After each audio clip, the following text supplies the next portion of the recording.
Hey everybody, good morning. It's day 111 of Spiritual Healthcare. So welcome everyone. It is good to see you all. I hope you guys had a great weekend. I had a pretty good weekend myself, although I had a bit of a cold yesterday, but that's okay. I'm better now, and had a lot of fun yesterday in the vocal booth at the studio, and had a blast working on a project that's apart from this, but it was really fun. So good morning to everyone. Good morning, Marge and Patricia and everybody. Nice to see you. Good morning, Kaz. It's Patricia's birthday today, so hello, happy birthday. That's exciting. Good morning to Dan. Good morning, everybody. It is so good to see everyone today. Today is like a myriad of different topics and stuff like that. I hope you guys, as I say, had a really great weekend. Today, I got some really great questions coming in over the weekend from like Twitter and Instagram and there was a whole bunch of them that just like popped up like crazy.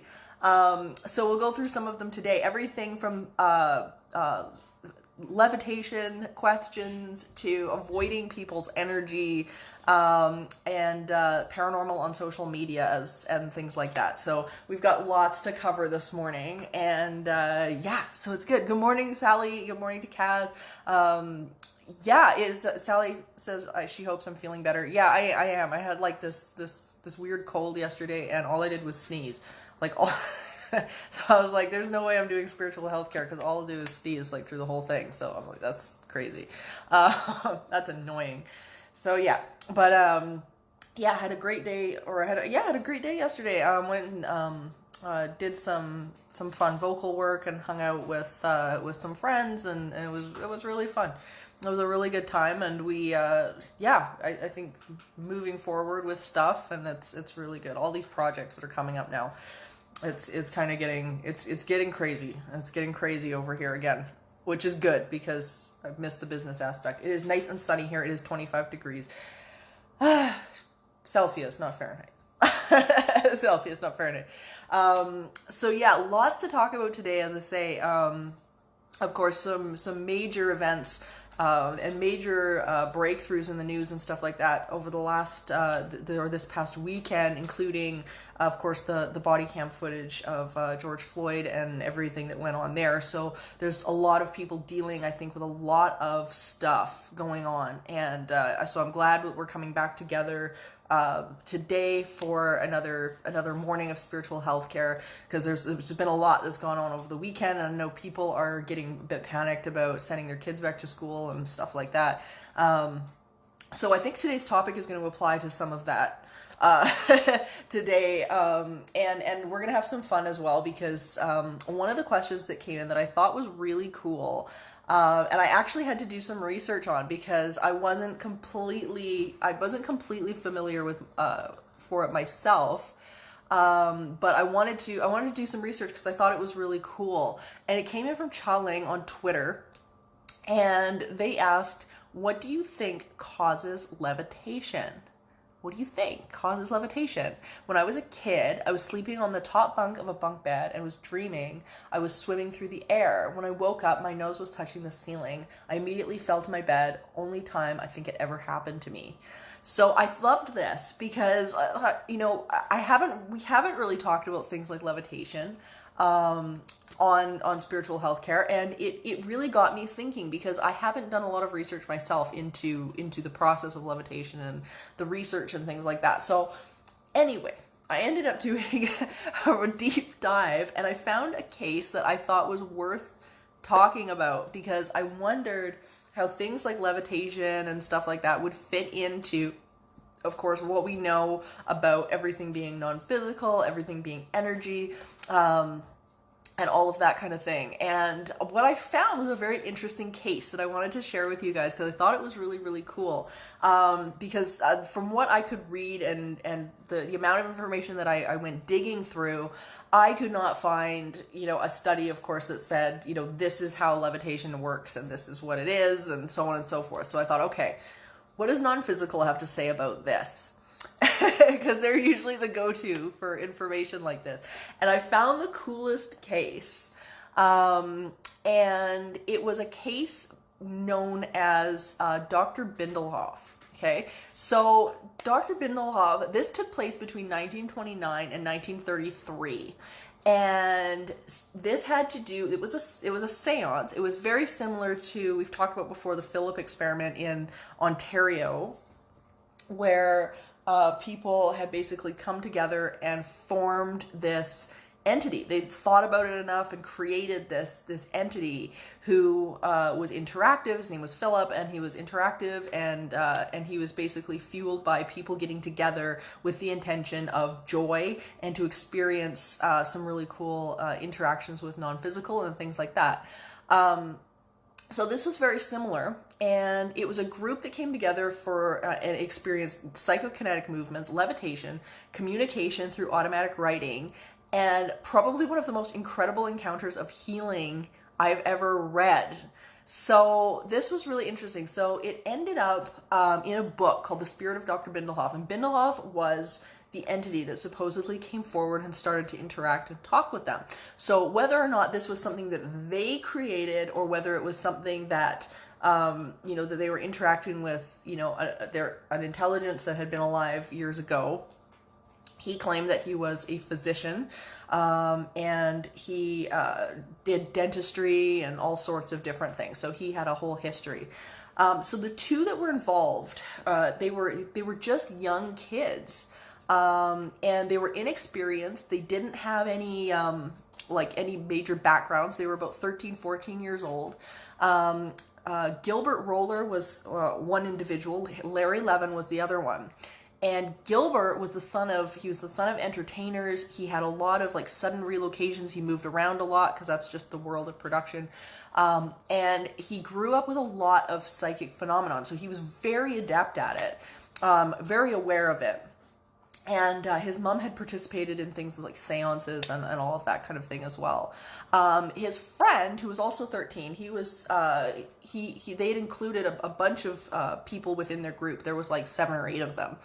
And Saturday nights, this is what they would do. They would get together and they would hang out. And Roller actually wrote at one point, he said, "These regular meetings and our constant striving to see what else we could do had a dramatic effect on the development of the phenomenon. We became dissatisfied with mere levitations, and raps, our inquiring minds, sought answers to all sorts of questions." But they would experience things like tables lifting off the floor, and all sorts of things like that. So I wanted to read, because they were doing a lot of written communications, different things like scrying and automatic writing and things like that, through to talk to this spirit, Dr. Bindelhof. And they would say that, yeah, he could write these messages. And what they would do is that they would place pencil and paper on the table, sit as usual, and after someone basically starts, false starts, the pencil would begin racing across the paper, and the paper would crumple into a ball. And when they would open the paper, there was a message. So this is what the non-physical energy of Dr. Bindelhof had to say about levitation. So check this out. "The force is generated by the combined efforts of the sitters, operating in unison. The production of this force by the sitters sets into action the otherwise dormant energy present in the surrounding atmosphere." So he went on to say, "In the lower forms of phenomenon, such as table movements, no one identity exists, but merely an exertion of force brought into play by the sitters. In the higher manifestations, such as you are obtaining, the force molds itself into an identity, which with definite intelligence." So he seems to back up what they say in the Philip experiment, where it's not a matter of, a spirit doing the levitation. It's actually the focus of the people in the group. It's setting the intention and allowing that to happen. So I thought this was really cool, because this was completely independent of the Philip experiment. Of course, it took place a good 50 years prior.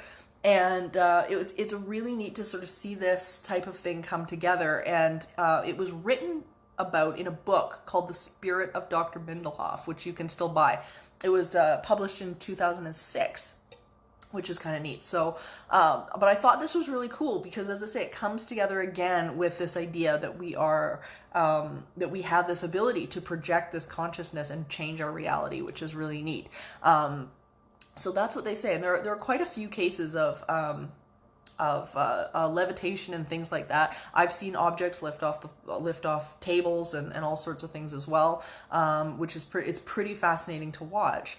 But Dr. Bindelhof, I got a real kick out of, and probably one of the most significant things about this case, which I thought was really fascinating, was an incident of healing that occurred.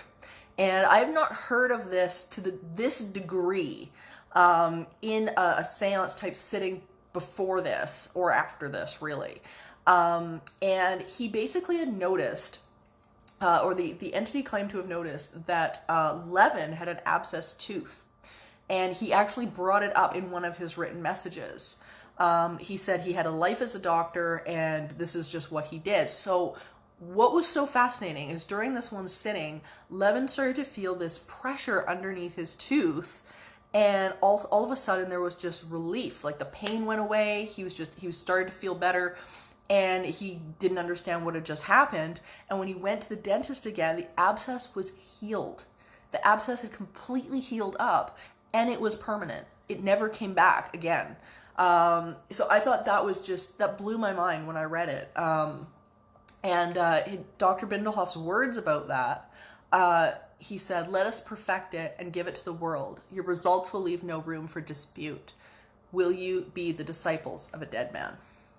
And I thought I think that's just the coolest thing. And so their case is very fascinating. And what I'm going to do is I'm going to post this case on the Entity Seeker Facebook page so you guys can read it yourselves and go through it, because it is just the coolest thing. But I hope that answers a little bit of the question about levitation, because I think that's probably the most profound statement anyway that I've read about levitation and things like that throughout the research that I've been doing on this. It's really, really, really cool. Patricia and I have been doing a lot of delving into the Gateway Project with the CIA was dealing with in the 1980s and the 70s, and that it's been a very interesting journey as well. And they were playing around with these different concepts of being able to change the body, move the body, separate sort of physical from, or non-physical from physical, and whatnot. So there seems to be some avenue in there as well, which has to do with transcendental meditation and whatnot. Linda Judd's asking about the spelling of Bindelhof. So Bindelhof is exactly how you spelled it, with one F. So it's B-I-N-D, or no, I'm sorry. So it's a little bit different. It's B-I-N, let me just double check this, Bindelhof. But I will post this on the Entity Seeker Facebook page so you guys can find it and read it, because it's just the coolest. It's just the coolest thing. So the other question that I got, which I thought was really, really good. There's been so many good ones come in over the last little bit.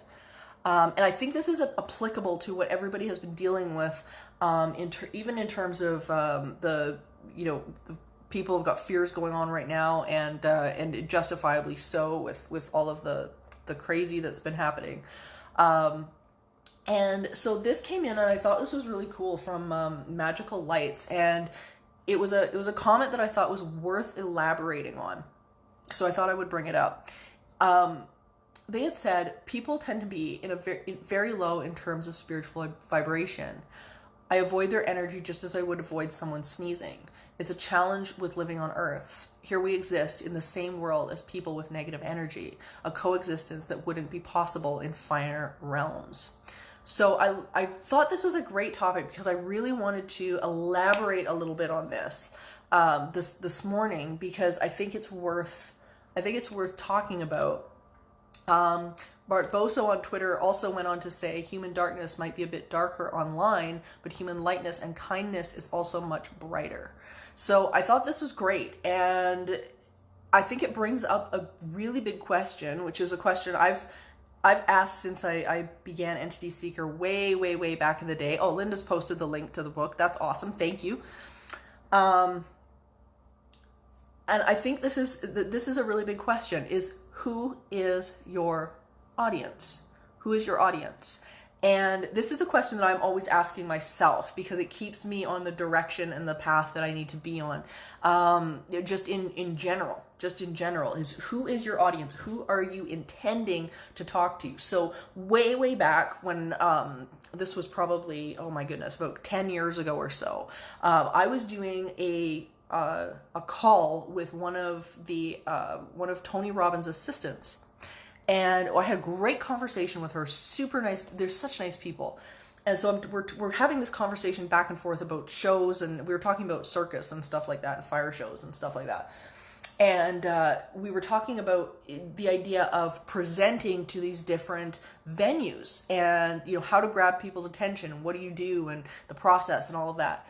And she said the venue, that audience, is not the same as the audience that's going to watch you perform. They are distinctly different. The venue doesn't care about the audience's experience for the most part. What they are looking for is the bottom line.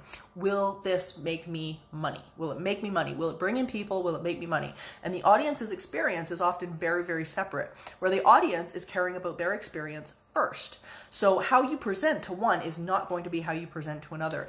And to be able to turn around and understand who is our audience, who are we defining, who is in our intention as we go forward, how can we start to define what that audience is and looks like? And are we forced to be presenting or talking to or interacting with a bunch of negative people? So do we have to avoid negative energy? And here's what I've learned. Here's the thing.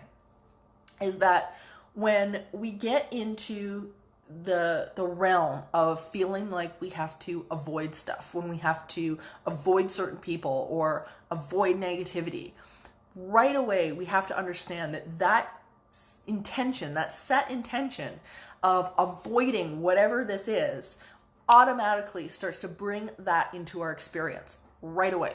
So as soon as we get into the idea that we have to be fearful of someone, or we can't go do these things because if we do these things then we're going to run into a person we don't like, or run into criticism, or run into whatever, we are automatically setting the intention to draw that to us. Whether we go do that thing or not, it is going to show up in our experience, because the universe is just an inclusive universe. It's just an inclusive universe. It doesn't hear no. So as soon as your attention is on avoiding something, you are guaranteed to have that replicate in your experience. So that's why I wanted to touch on this question, this comment, because I think it was really profound, and I think a lot of people forget that we're so used to being able to avoid whatever it is that we're worried about. We want to distance ourselves from it, or focus on it in a way that we think is going to eliminate it from our experience. But what we don't understand is that the focus basically includes it in our own experience. It includes it in our vibration. It guarantees that it is going to exist in our world. So if we continue to include it in our thoughts, in our energy, by turning around and saying, I don't want this thing, automatically we're going to end up with it, a bombardment of it in our experience. And what's interesting is that I see this so much, not only of course with paranormal stuff, but I see this so much with people who are purposely avoiding certain situations, or they're avoiding the mental gymnastics you have to do in order to avoid something. It can be pretty extreme, excuse me. It takes a lot of work to be able to worry about something enough that you have to avoid it. It really does. It takes more energy than what you realize. And when it happens, you end up basically, as I say, just you're guaranteeing that it's gonna come forward in your experience. Marge is saying sometimes you can't, and you need to go through it in the best way you can. Yeah, well, and the thing is that the more you line up, so here's the way to deal with this. When you can line up with doing the thing, when you can, instead of avoiding the thing and putting your energy there, can you put your energy into that thing turning out well? Big difference. Big difference. So instead of turning around and focus into something that you don't want, into something that you're trying to get out of, or you're trying to avoid, or whatever, Can you focus into it, leaning into it, to actually bring out the best positive aspects of whatever that is in order for it to turn out well? And what's interesting about this is that the majority of people get very frustrated with this idea because they think to themselves, there's no way it's going to turn out the way I want. But the universe has a myriad of options, like a myriad of options. And what's so fascinating is that once you start to lean into something, and by leaning into it, I'm not saying that it's okay. I'm not saying that event is good. You're not trying to fool yourself into thinking that you're going to love and enjoy something. I mean, if you can, great. But you're not going to fool yourself into that. But once you can take the resistance out of the leaning into without trying to force yourself against the thing that you don't want. Once you can take the resistance out of it, what's so interesting is that experience starts to change. It starts to change completely. It's really intriguing.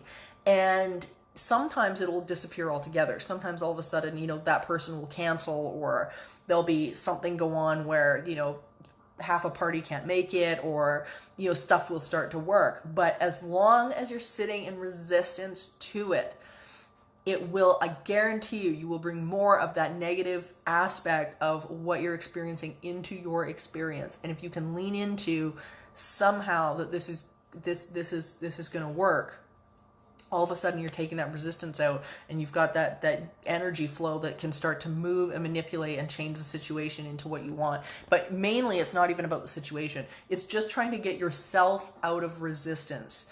So as long as you've got an angry reaction, or you're pissed off, or whatever it is, then you can't allow that energy to kind of to push into that situation and to change it. You're literally going to root yourself where you are. So it just doesn't work. Carl Jung, when he was alive, became very famous for the quote, "What you resist persists." And when you start to resist in that way, then it just, as I say, you will persist that energy. It's the way this stuff works. It's really crazy.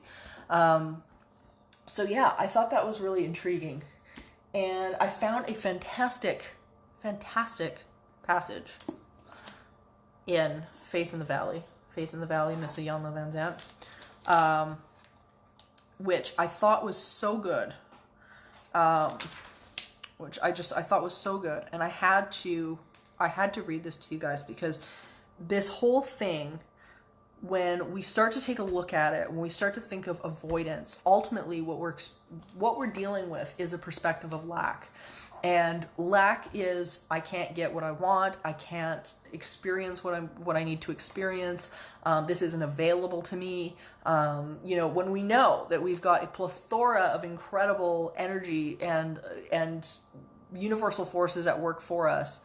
And Linda's saying here, it sounds like letting go of resistance can save you a lot of energy for better things. Yeah, it does. It absolutely does. And as I say, the mental gymnastics that we do to try to avoid stuff, like it is crazy. It is crazy making. Like, you want to go nuts?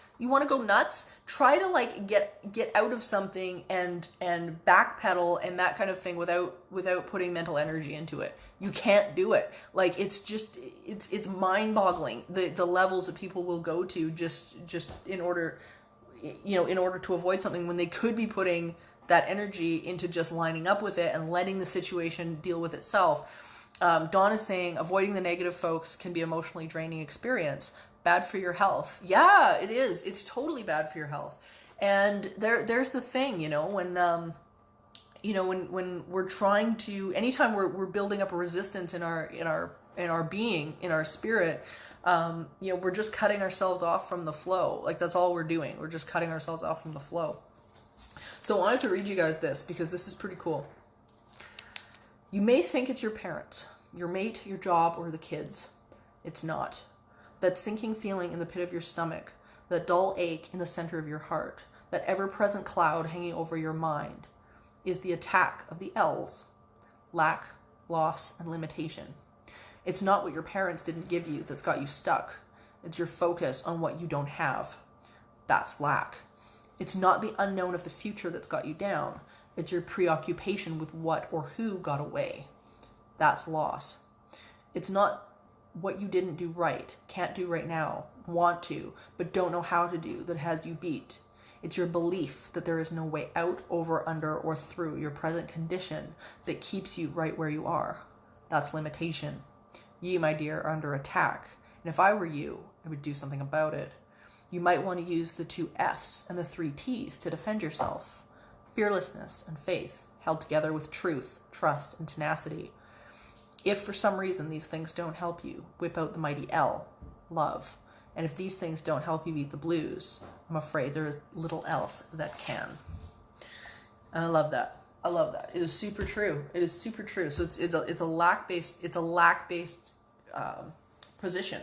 As soon as you get into the idea of avoidance, as soon as you believe that you have to avoid, or you have to, immediately, all of that factors in. It's a lack-based mentality wherever it falls for you. Sally's saying, whenever I think of something negative, I immediately follow it up with something positive. You attract what you don't want. Absolute spot on, Sally. And that's a great tool that you've actually brought up, is the idea that, bam, if you have a negative thought, if you can catch it, if you're aware of it, is to be able to redirect yourself. And that level of awareness is so great. It's so important. So good for you. That's spot on. And there's so many tools that we've talked about here before. Doing things like a focus wheel, or being able to sort of catch the negativity, examine whether or not it's true. That's another part, because a lot of the time our negative thoughts, they're actually false. But because we believe ourselves, and because often we don't have any other input, like other than our own heads, we believe what we're telling ourselves, and there's no counterbalance. That's one reason why I'm such a huge promoter of a support system, and having a network where you're tied into a network of people, and the right people, not the bad people, not the crappy people, but the right people that are, their guidance is there, and, they've got that position. And when you've got 4 or 5 of those, or maybe 3 of those, in your experience, then you've got somebody to counterbalance whatever you're telling yourself. And if you don't have that, that's a big problem, because, as I say, you tend to believe yourself, and you end up in all sorts of messes. You end up telling yourself some crazy things. So you got to have the counterbalance. It is crucial, because we're all crazy. We're all crazy as hell, all of us. And that's okay. We just have to accept that we're nuts. As long as we accept that we're nuts, we're fine. So, everybody, our peace affirmations for today. So everybody take a breath.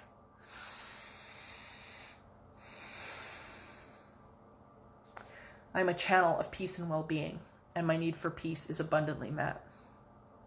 I unconditionally accept love and appreciate myself and who I am. I recognize and am grateful for the abundance that is constantly flowing into my life, which I can choose to allow or not. I feel with every breath a sense of peace and love.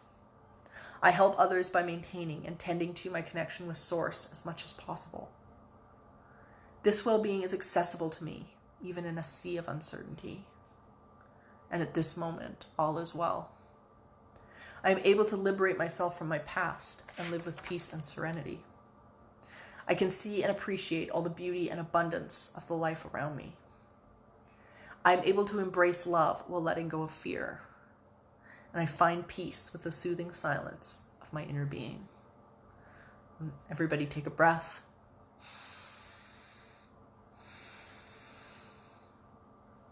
I hope you guys have a great Tuesday. Have a great Tuesday.